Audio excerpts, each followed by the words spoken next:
Il rischio concreto è che a un anno e mezzo scarso dall'inizio delle Olimpiadi non si riesca più a fare questo impianto. Si poteva fare prima? Possibile che la Regione abbia perso quasi un anno e mezzo per formulare ai proponenti della nuova cabinovia Pollogno, Socrepe e Sacortina le obiezioni che al momento hanno fermato il progetto per gravi rischi geologici.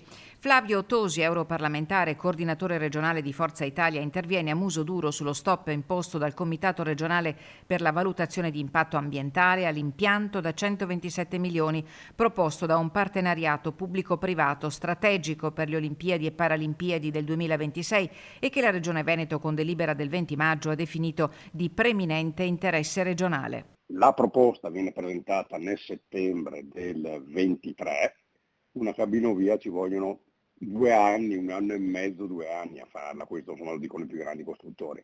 Quindi insomma ci sarebbe stato un anno di tempo per la burocrazia al massimo e poi si doveva partire adesso al massimo con i cantieri.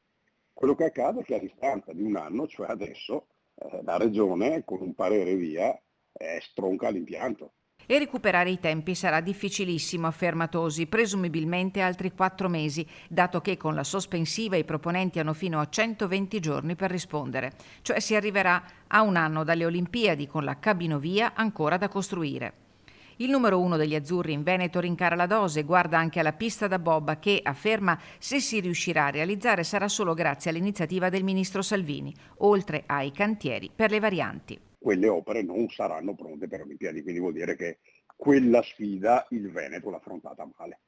Il punto è che ci si è mossi con grandissima lentezza, cioè una volta che si è avuta l'assegnazione della sede olimpica e dopodiché si è dormito sonni tranquilli, la scelta è ottima, è stata la gestione che è stata pessima.